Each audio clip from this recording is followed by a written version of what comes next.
Okay, Peter, What's up? how did you hear about the Zeitgeist Media Festival, and why did you? I was wandering around one day and I saw this crushed up flyer that was covered in bird poop on the ground.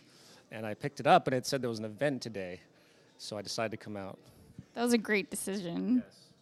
Well, I always follow the bird poop. Okay. That's a terrible way to start this interview. We can edit that out, right? Just kidding. Okay, Let's keep going. so how would you describe your live performance art, and how do you think it conveys a socially conscious message? Well, the piece I did just a little while ago was called Zeitgeist System Bound. And what I've done since my film series ended with the trilogy is I'm going to keep producing these sort of zeitgeisty works with the title, with different concepts after it, such as Zeitgeist Requiem for one, I did the first year, and this is Zeitgeist System Bound Part 1. So I'm going to probably do Part 2 in another event. So that's the new phenomenon as far as the live performance. And this one was about system association. So the very opening segment had a heart-wrenching story about a guy who was attacked by a bunch of people, and he was stabbed and almost died, and then he had this horrible breakdown and had lost his job and couldn't function because he was so emotionally distraught.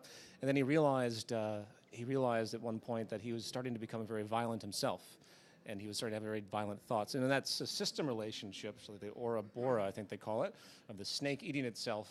And obviously the point being that violence just creates more violence. And the origin of the people that actually stabbed him were very poor means, the same way as a gang. So, and then I ended it with a comment by a very interesting intellectual named Stanford Beard, engineer, thinker, and it's about system relationships in the broader scheme. So basically, in short, it was about drawing different system relationships, and the performance itself was a very large drum set with sequencing, and that in itself was a system in the way I constructed it. So I was trying to keep this kind of meme going, if you will, throughout the whole performance. So we know you as a filmmaker, but you're obviously an amazing musician.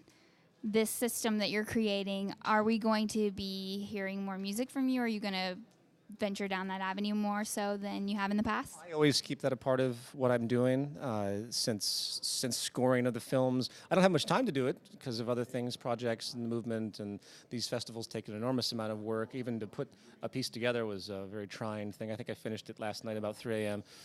And so I hope so. That's, of course, my meditation passion that I've done for years. And it's very good for my mental health to keep that going, of course, for the expression, catharsis, and generate inspiration as well. So I hope so. It comes down to time. It's more of a luxury for me to pursue music at the stage than something that I can just do.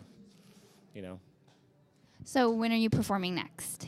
I will not be performing again that I know of. I will be doing more movement stuff, filmmaking stuff. The next project is a big film series project.